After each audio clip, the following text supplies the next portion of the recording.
Struggle करके हम बैराट की पहाड़ियों में आज घूम रहे थे। बिजक का पीक पॉइंट है ये, जहाँ पर अशोक की मौर्यकालीन जानकारी प्राप्त होती है। बहुत घूमे, बहुत स्ट्रगल किया, लेकिन इस बिंदु पे आने के बाद अभी इस दोस्तों शाम का धूप का टाइम है, हमें एक गर्म चट्टान पे बैठे क्या आनंद आ रहा है, बड़ा गजब का आनंद आ रहा है।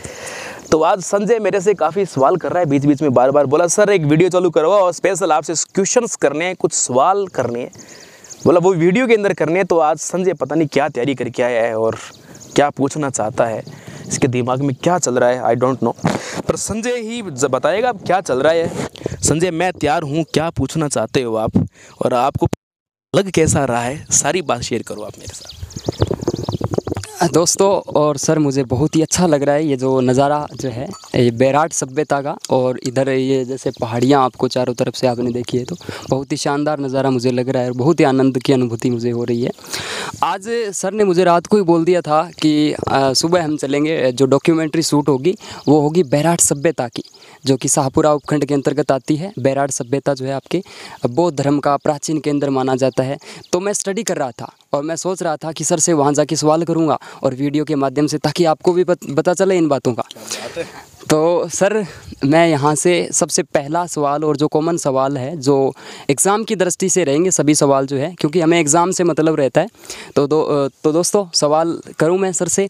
तो सबसे पहला सवाल सर आप बताइए कि इसकी जो खोज है और इसका जो उत्खनन है, इसका थोड़ा सा कन्फ्यूज़न आप दूर करेंगे। तो मैं सवाल दोस्तों ख़तरनाक करने वाला हूँ, देखते हैं सर का क्या रिप्लाई दे पाते हैं सर। तो देखिए सर बताइए हमें सवाल। तो कहने का मतलब है कि आज आप मुझे फंसाने की पूरी तैयारी में हो, आज आप बिल्कुल सर, फंसाने की तैयारी में। बिल्कुल सर। तो दोस्तों आज गुरु चेले की टक्कर हो रही है, देखो आज क्या होता है। अब गुरु चेले की फूंक या चेला गुरु की फूंक निकालता है। खैर चेले एडवांस ही होते हैं वैसे, तो मैं चाहता हूँ कि मेरे चेला आगे जाए।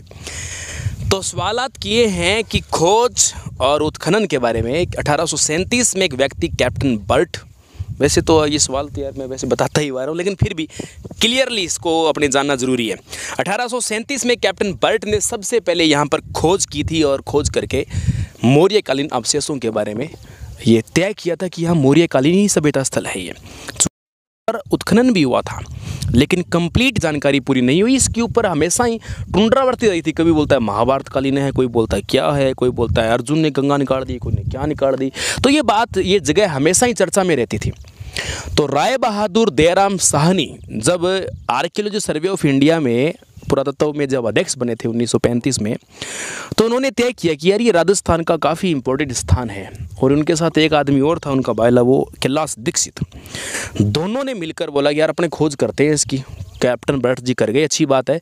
तो दोबारा इसका एक विस्तृत उत्खनन किया गया, जचा के खोदा इसको, और पता चला कि यार ये वाकई में बड़ा गजब का स्थान है। और यहाँ पर मौर्यकालीन स्तूप प्राप्त हुआ और ये बहुत सारी खंडर अवशेष जो यहाँ बस्ती बसी हुई थी, बहुत सारी अवशेषों की जानकारी यहाँ प्राप्त होती है। एक बात मैं और बताता हूँ, ये आपके काम आएगी। अंग्रेज़ों का रिलेशन रहता है इसके साथ, ये सभ्यता स्थल है ना, एक कैप। हाँ बिल्कुल सर, मैं सवाल करने ही वाला था अंग्रेज़ों से रिलेटेड। तो इन अंग्रेज़ों के से क्या संबंध रहता है इस सभ्यता के, बताइए एक बार। अच्छा ऐसा है क्या, मतलब तैयार है पूरा, आज फुल तैयारी में है। मतलब मैं बोल लूँ उससे पहले कुछ जचा रखी है आपकी तैयार की, शानदार कर रखा है काम। 2 अंग्रेज़ों का नाम मिलता है, एक जॉन प्रिसेम्प है और एक अंग्रेज़ है टी फैंथलर। जॉन प्रिसेम्प जो सबसे पहले अशोक के लेखों को पढ़ता है और उनकी लिपियों के बारे में बताता है कि ब्राह्मी है, खरोष्टी है, रामायिक है, इन लिपियों के बारे में। और इसके अलावा एक नाम टी फैंथलर है जो खोज करता है अशोक के लेखों की। क्योंकि केवल संजय ये एक ही स्थान ऐसा नहीं है जहाँ पर अशोक के शिलालेख मिलते हैं, ठीक है। इसके अलावा और बहुत सारे जगह है, जैसे मास्की है, गुर्जरा है, बहुत सारी जगह जहाँ पर अशोक के शिलालेख हमें प्राप्त होते हैं। तो उन्होंने सब जगह का अध्ययन किया है। तो 2 अंग्रेज, जॉन प्रिसेम्प और इसके अलावा टी फैंथलर, इन दोनों अंग्रेज़ों का इस सभ्यता स्थल से लिंक रहता है। इसके अलावा कोई सवालात जो मुझे फंसाने के चक्कर में आप तैयार करके आए हो और आपके दिमाग में चल रहे हैं, कीजिए। सर एक सवाल शिलालेख से रिलेशन है, जिसका भामरू शिलालेख जो मिलता है हमें, उसके बारे में बताना है आपको। उस पर थोड़ी सी व्याख्या कर दीजिएगा। बाकी मुझे पता है आप थोड़ी सी करने वाले हो नहीं, पूरी व्याख्या करोगे आप, लेकिन जितनी हो आप एक बार बताइए। भामरू शिलालेख जो कि प्रतियोगी परीक्षाओं के अंदर हमें पूछ लिया जाता है और स्पेशल शिलालेख एक टॉपिक भी लगता है हमारे, तो बताइए सर एक बार। कोई बात नहीं, टॉपिक लगता है तो टॉपिक थोड़ी ज़्यादा जितनी जानकारी है पूरी देंगे, आप काहे टेंशन ले रहे हो। तो भांबरू हैं, जैसे कि भी मैंने बताया कि गुजरा है, मास्की है, भांबरू है, 4 लिपियों में शिलालेख इनके आया करते थे, पाली भाषा उस ज़माने में होती थी। तो भांबरू शिलालेख जो है यहाँ से हमें प्राप्त होता है। क्या हुआ कि अशोक की ज़िंदगी बड़ी विवादों में रही है। वैसे पहले जो राजा बना 4 साल तक भाइयों तक संघर्ष किया और संघर्ष करके राज्याभिषेक करवाया। स्टार्टिंग था ये 261 ईसा पूर्व जो समय था, उस टाइम एक कलिंग अभियान आया। उस कलिंग अभियान में हाथी प्राप्त करने के लिए बड़ा युद्ध किया और नरसंहार काफ़ी बड़ा हो गया। तो उसके बाद युद्ध नीति को त्याग देता है और धम्म नीति को अपनाता है। उसी धम्म नीति का धार्मिकता और बौद्ध अपनाने की जो उल्लेखता मिलती है ना, वो अपने को इसी भांबरू शिलालेख के अंदर प्राप्त होती है। सम्राट अशोक ने किस प्रकार से धम्म नीति को अपनाया था और बौद्ध धर्म का अनुयायी था, क्योंकि अलग अलग बौद्ध, ये मौर्य 3 शासक मुख्य हैं, टोटल 9 थे, जिनमें से चंद्रगुप्त है जो जैन को फॉलो करता है और बिंदुसार आजीविक धर्म को फॉलो करता है। उसी में से ये आपका अशोक बौद्ध धर्म को फॉलो करता है। तो बौद्ध धर्म में धम्म नीति अपनाना एक बहुत अच्छी बात है ये। तो उस बात का ही कंप्लीट विस्तृत जो वर्णन है आपके भांबरू शिलालेख में मिलता है। यहाँ प्राप्त हुआ था वो, लेकिन वर्तमान में कलकत्ता संग्रहालय में रखवाया गया ब्राह्मी लिपि का वो शिलालेख है। 4 प्रकार की कुल लिपियाँ इनकी हुआ करती थी। तो कोडवर्ड लिपि होती थी ब्राह्मी उस जमाने की, तो वो कोडवर्ड लिपि जो थी वो भांबरू की अपनी हुआ करती थी और 10-12 पंक्तियों में है ये कुल मिलाकर। तो अभी कलकत्ता में रखा हुआ है।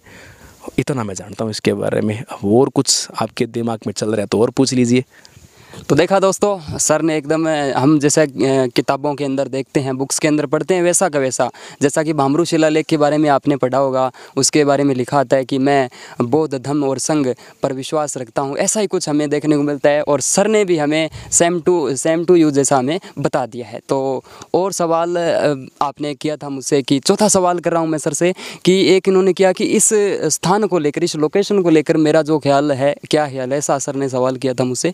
तो मेरा बहुत ही अच्छा यहाँ पर प्रकृति का नज़ारा जो है, यहाँ पर पहाड़ियाँ हैं, बैराट सभ्यता जो कि 3 पहाड़ियों से घिरी हुई है और 3 पहाड़ियों में नाम लिया जाएगा। और ये सवाल मेरा रहेगा कि सर वो 3 पहाड़ियाँ कौन कौन सी है, तो बताइए सर, और वो 3 पहाड़ियाँ कौन सी है जल्दी से जल्दी हमें, और इसका वेट रहेगा हमें। तो जिस चट्टान पे बैठा हुआ है ना, इस चट्टान पे, तो वैसे पूछूंगा प्रश्न में, तैयार रहना, आप पूछ लो, कोई बात नहीं। ये चट्टान जो आप देख रहे हैं, ये जो एक चोटी का चोटी के पीकर पर हम बैठे हुए आज 3 पहाड़ियों में ये विराट सभ्यता फैली है। बिजक डूंगरी, भीम डूंगरी, गणेश डूंगरी। जस्ट हमारे पीछे एक ये उबड़ खाबड़ सी एक चोटी पर्वत श्रृंखला फैली हुई है, उस पर एक छोटा सा मंदिर भी वाइट रंग का नजर आ रहा है। ये है गणेश डूंगरी, गणेश जी का मंदिर बना है, ठीक है, इस कारण से। और एक यहाँ से महज 3.5 किलोमीटर दूर सामने एक पहाड़ी है इधर, उस पर भी एक मंदिर बना है भीमसेन जी का। 5 पांडवों भीम जो थे उसको बोलते हैं, जिस पे हम बैठे हैं इस पहाड़ी पर। और इस और इन 3 पहाड़ियों के समूह को ही विराट सभ्यता में विस्तृत माना जाता है। इन 3 पहाड़ियों के बीच में विराट पूरी फैली हुई थी। न जाने आज कितने स्थान इस धरती के नीचे दबे हुए हैं, हो सकते हैं और भी बहुत हो, लेकिन इतनी क्षेत्र का हुआ था। अब यार मान लो कहीं पर ये सरकारी महकमा बना हुआ है, अब इसके नीचे कौन खोदे, पता नहीं कितना स्थान दबा इसके नीचे रह गया होगा, पता नहीं कितना स्थान उस पहाड़ी के उधर होगा, कितना स्थान उस पहाड़ी के उधर होगा। लेकिन एक ज़माने में मत्स्य महाजनपद की राजधानी रही है विराटनगर। सोचो आज जयपुर राजधानी, सोचो आज दिल्ली राजधानी, सोचो आज कलकत्ता भी राजधानी है। तो वो इतने बड़े अपने आप में है, जो एक महाजनपद की राजधानी रही है, तो ये 2 किलोमीटर में थोड़ी होएगी, बहुत बड़ी होएगी। उस ज़माने में 16 महाजनपद उस टाइम होते थे, तो इतनी बड़ी राजधानी थोड़ी, आज छोटा सा नगर है ये, उस ज़माने में बहुत बड़ा रहा है कभी ये। तो खंडित हो गया, ज़माना बदला, स्थिति बदली, तो हो सकता है स्वरूप बदलने के कारण बहुत बड़ा बदलाव हो गया हो, ऐसा है। और सवाल करो इसके अलावा। सर से मेरा अभी चौथा सवाल, 5वां सवाल रहेगा। 4 सवाल मैं ऑलरेडी कर चुका हूँ, 5वां सवाल जो है मेरा ये रहेगा कि हमने भी इस सभ्यता के बारे में सर सुना है कि कौरव आए, पांडव आए, इनका ज्ञातवास हुआ और वनवास हुआ, इनके बारे में सर क्या कहना है। मैं और मेरे दोस्त कन्फ्यूजन में बैठे हैं, तो बताइए सर इनके बारे में एक बार।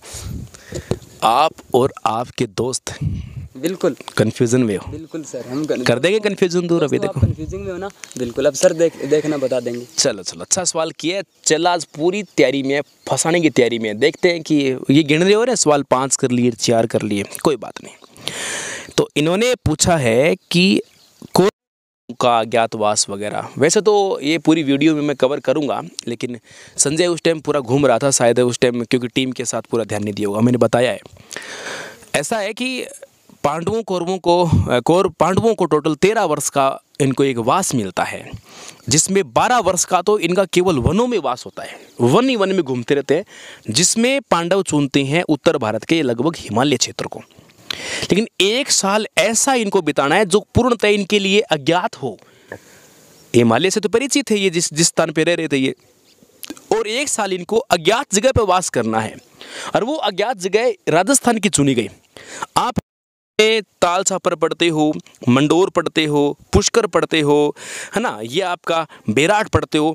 ये वो स्थान है जहाँ पर सभी जगह पांडव अज्ञातवास यानी 1 साल तक भटकते रहे थे। तो पांडव यहाँ सबसे लंबा टाइम बताया था इस एरिया में, क्योंकि ये रमणीय स्थल है और ये उस महाजनपद काल में काफ़ी ज़्यादा अट्रैक्टिव स्थान होता था, और ये सबसे पास में इधर से इनके कुरु प्रदेश के पास लगता था, इस कारण से। तो यहाँ 1 साल अज्ञातवास यानी 13वें साल को अज्ञातवास बोलते हैं, और 12 साल उनके वनवास के हुआ करते थे।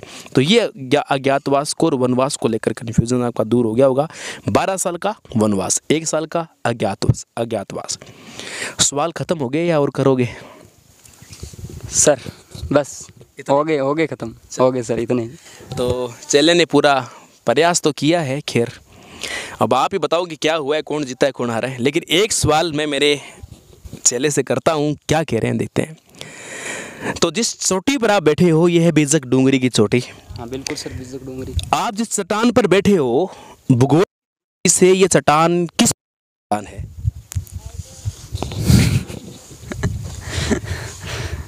भूगोल की दृष्टि से किस प्रकार की चट्टान, इस प्रकार का सवाल सर। हाँ, ये चट्टान, ये चट्टानों के प्रकार तो होते हैं सर। चट्टानों के प्रकार होते हैं, बट ये चट्टान तो मुझे लग रहा है पत्थर की है। पत्थर की चट्टान लग रही है सर ये मुझे। आप बताओ। भाई चेले ने जवाब दिया कि ये चट्टान पत्थर की चट्टान। अब आप बताओ मुझे, कभी सुना है आपने पत्थर की चट्टान? ये देखो कितना शानदार अद्भुत जी के बता रहे हैं। चट्टानों के प्रकार होते हैं। अपशिष्ट चट्टान आपने पढ़ी होगी। रॉक्स एक टॉपिक लगता है आपके, रॉक्स के नाम से। और उसी रॉक में एक नाम आपने बेसाल्ट पढ़ा होगा। ये जो इस प्रकार की परतदार चट्टान जो होती है, उसको बेसाल्ट चट्टान कहा जाता है। पत्थर की होती है भाई चट्टानें सारी। प्लास्टिक की चट्टान सुनिए कभी आपने? चट्टान सुनिए कभी? कोई लोहे की चट्टान हो सकता है, धातु की चट्टान तो होती है, लेकिन चट्टान तो होती है। तो कुछ और अब नहीं है, तो आप इस प्रकार से कैसे एंड करना है, आप इस सेशन को एंड कर सकते हो। तो सवाल है तो कर सकते हो। बिल्कुल सर। सबसे पहले तो ये जो चट्टान बताई, ये समझ में आ गया मुझे कि चट्टान, सभी चट्टानें जो है पत्थर की होती है। और बेसिकली ये जो चट्टान जिस पर हम बैठे हैं, वो चट्टान बेसाल्ट चट्टान जिसको बोलते हैं, वही चट्टान है। और भी बहुत सी चट्टानें होती हैं। और जैसा कि आप सभी ने देखा दोस्तों, और हमने भी देखा, इस चीज़ को सुना पढ़ा है, तो जो मैंने सर से सवाल की उनको मैं भली भांति समझ गया हूँ। उम्मीद है कि आप भी समझ गए होंगे। तो सर आज आपने बहुत ही अच्छे अच्छे सवाल जो मैंने किए और उसका आंसर आपने दिया, तो थैंक यू सर, आपका दिल की गहराइयों से धन्यवाद। Thank you. It's okay. चलो आप भी सभी अच्छे अच्छे कमेंट्स करना, आनंद आना चाहिए कमेंट्स के अंदर, और लाइक तो भरमार कर दो, शानदार वाला। मेहनत यार, गर्म बहुत है नीचे, ताती ताती पूरी गर्मा गर्म चट्टान पे बैठे हैं यहाँ पर। क्या करें, आनंद ही बड़ा गजब का आ रहा है वास्तव में। इतना स्ट्रगल करके ऊपर आए हैं ना, क्या हाय, क्या आनंद है।